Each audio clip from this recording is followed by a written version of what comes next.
Shelby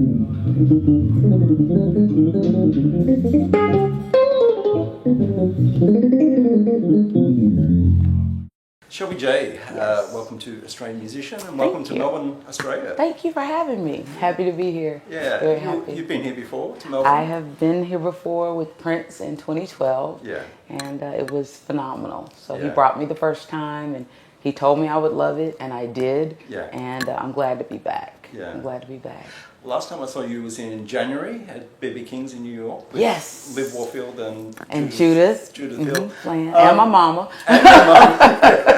Oh, yeah. It was great. I have to say it was one of the most uplifting, joyous gigs I've ever been to. Thank you. Did you get a sense that it was a special gig, or is that just Oh no, what it happens was at all yours? No, it was special because there's a sisterhood between us, and we had just started kind of doing that, and it's something that Prince wanted us to do. He always wanted us to support each other, and it's just trying to figure out how to best do that because we all have our own projects and our own bands and different things. So Liv was the torchbearer, flag carrier for that, and we used her band and brought in different musicians. One or two, but my percussionist, David DiGiantomaso, came in, and Judith was there and had some of her people. So it was really like a collective, but it was really great how we all came together to all of our different parts. You know, Liv's got, a rock side, and I've got a southern soul side and a funk. So you mix the soul with the funk and the rock, and then Judith's playing, and there's a soul for her. So it's a good, it gives everybody a little bit of something. It's like a smorgasbord, Yeah. What I loved about it, it was billed as Liv's gig. But, it was a real team thing. Oh, You yeah. wouldn't have known that it was Yeah, her gig. yeah. Yeah. So yeah, we've all learned, like from Prince, how to be generous with our light. So even when I have a show, like tonight, I'll feature my piano player. I'm going to feature my guitarist.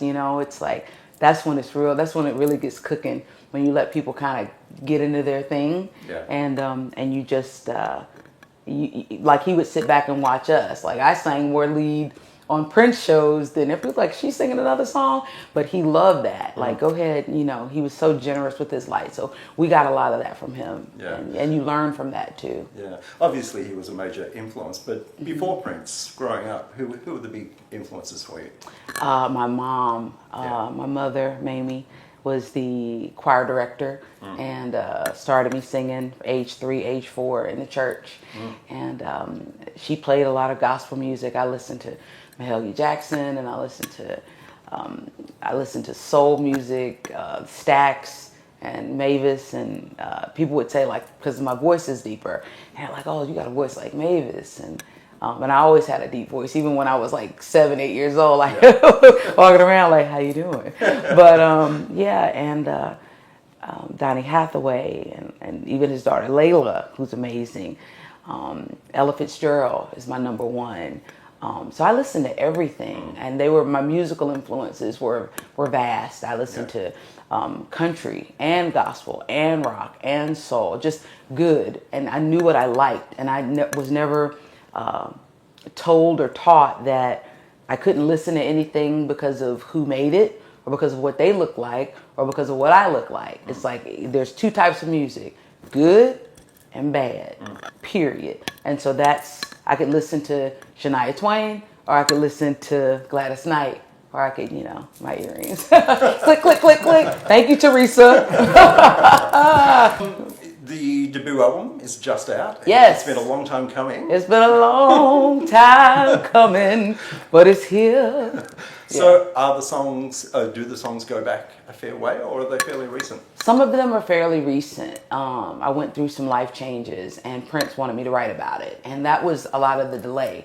We put out my single North Carolina in 2012, and ideally my album was going to be coming right behind that, say like May of 2013, and I went through a divorce, and a lot of people didn't know about it because I didn't talk about it, but I had to readjust and kind of get my life back together. And when something like that happens to you, nobody can really prepare you for having to process that and deal with that, and you're in the middle of trying to finish an album and plan a tour. It's like it was just not a priority, and Prince is like, handle your life, write. And I wrote so much, And a lot of what I wrote is now on this album, 10. And a lot of the songs that I had written are not as good as what I got on this album, because it was a lot of pain, a lot of growth, a lot of heartache, a lot of joy. I mean, there are pages in the in my journal when I was writing that they're tear stains on them, you know. And Prince was like, just put it all in your writing. And I said, but I don't feel like recording, because I didn't feel like singing. But he goes, you will, but just write. And I wrote a lot. And so you can hear a lot of those stories about going through something. You know, you're in it, and my mother said you're going to come out on the other side. You just have to get through it. You have to work through it and come out on the other side. And a lot of the songs on the album I wrote during that season of my life. You know, few are from before, but many of them are from that season. So yeah, because that was my truth.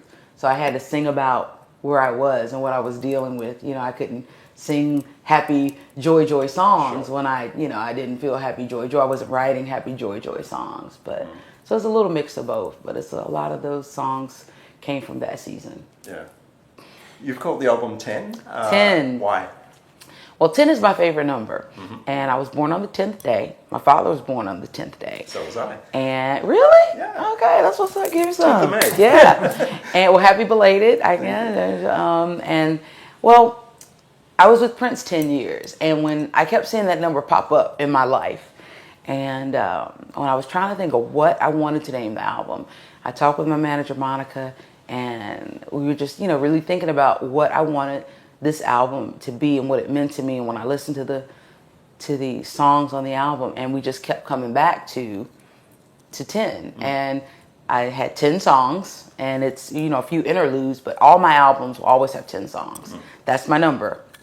So that's it. 10 is my number. Like Prince's number was 7, my number's 10. Yeah. So yeah.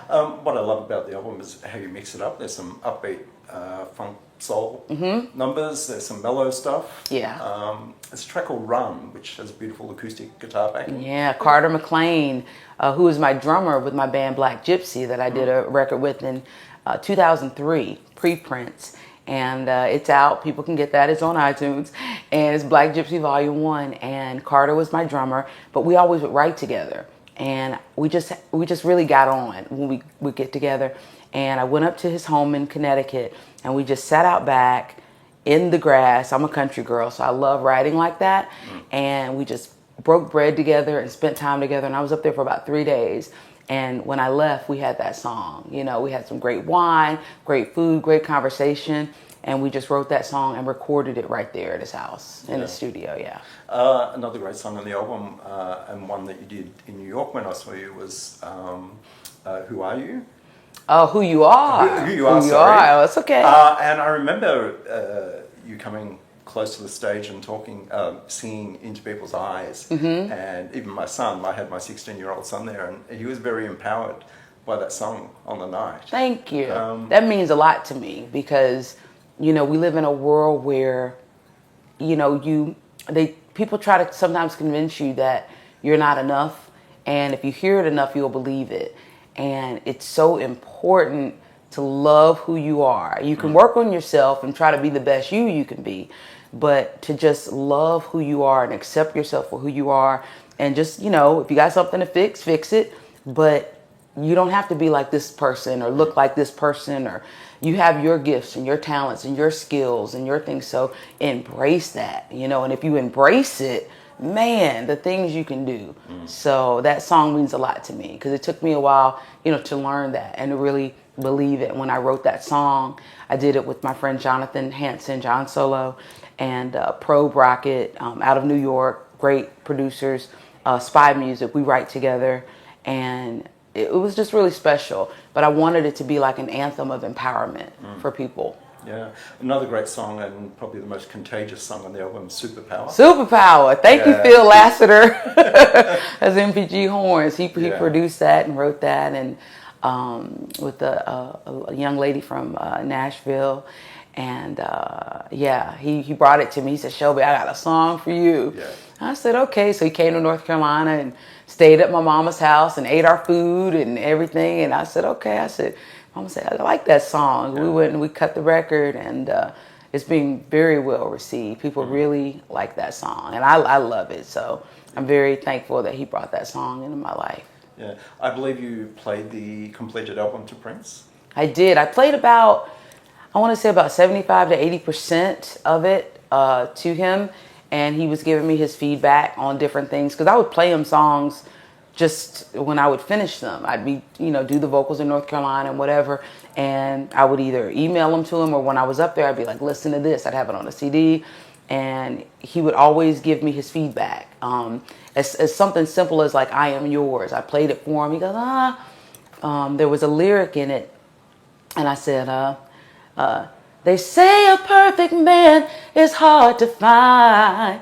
And he said, why don't you say love? If you say love, then a guy can sing it, I can sing it, you can sing it, and I was like, oh, because I always write from my perspective. Yeah. So I'm writing about a man, and that actual song was about my wedding day of all things. So it took me a minute to even want to record that song, I was like, I don't want to sing that song, but it was a beautiful song. And I said, if somebody, he said, that's a wedding song. He was like, that's your one in a million. That's your Larry Graham one in a million, always and forever. So he really loved that song. But he would just give me his feedback, and honest. And if something, if he didn't like something, or if he was like, I don't know about this, he was just very honest, brutally honest sometimes. And but it would always be to help me and to make my music better, and to help me see things from a different point of view. And he helped me really learn how to open my mind to that, and to take it as constructive criticism from someone who only wants me to be the best. Yeah.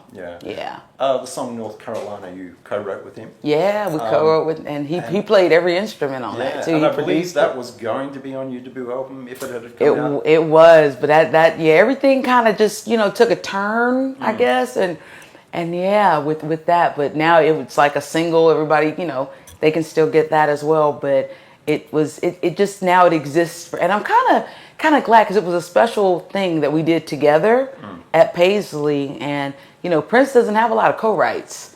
If you look at his catalog, he's got a gazillion songs, but he really doesn't have a lot of co-writes. So I'm very thankful and grateful that we have that song together forever, that we wrote and did together. And so Prince was such a mentor to so many musicians, but the world didn't know a lot about that. There's a guy in Melbourne, Hearts. Do you know Hearts? Darren Hart? I don't know him. Prince was involved with his album and invited him, saw him on YouTube, invited him out to Paisley That Park. sounds like him. And Hearts, if you hear him, he sounds a little bit like Prince. Yeah. But he was very protective of, like, he would help people, but didn't necessarily want people to know that, did he? Yeah, not always. He was very, and even with a lot of things he would do, helping with music, helping with charities, helping with stuff. It wasn't important for him to have the light, shining on him. Yeah. He wanted it shining on either the person he was helping, or the charity he was helping, or the school he was helping. He was very selfless. Yeah. Very, very selfless. Yeah. And in entertainment, that's rare. Yeah. Yeah. Obviously, Prince gave you a lot, but if you had to pick one thing that you learned from knowing Prince that really stays with you, what would that be? Oh, wow. One thing I would say, believing in myself, and he believed in me more than I believed in me. Right. And so when you have someone like that who's like, you got it, and you need to trust it. So I learned to trust myself.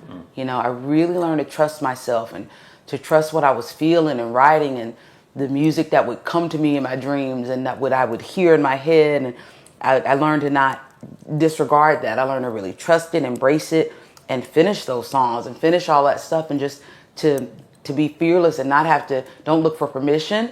You don't have to do any of that. It's like, you know your dream, you know what you want to do, go do it, and believe that you can, and don't let anybody tell you that you can't, because you're the boss, applesauce. And Yes. so it's like, so it's like, you're the boss. And so go ahead and do what you want to do. You can do anything you want to do, anything you want to do. And, so, and I still hear him telling me that even when I doubt myself, we're human, and I'm like, I hear him like, nope, you got this, Shell. You can do this. You've worked and you've trained and you've learned and you've studied.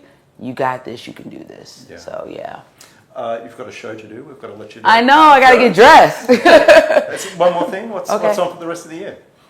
Wow, touring. I want to tour everywhere. I said I was going to call my tour the Everywhere Tour. Yeah. I want to play, now that the record's done, since that took so long to do, now I just want to play everywhere that will have me. Every festival, every country, every city, every continent. I just want to go play music, man, and have fun with my friends and jam and meet people and meet other musicians and invite them to jam and just, just to keep it going. I just want to play my music and live this dream of mine. That's it. Shelby J, thanks for your time. Thank you. I appreciate it. And sorry about my jewelry. I got some noisy jewelry, don't I? Thanks so much. You're welcome. Yeah.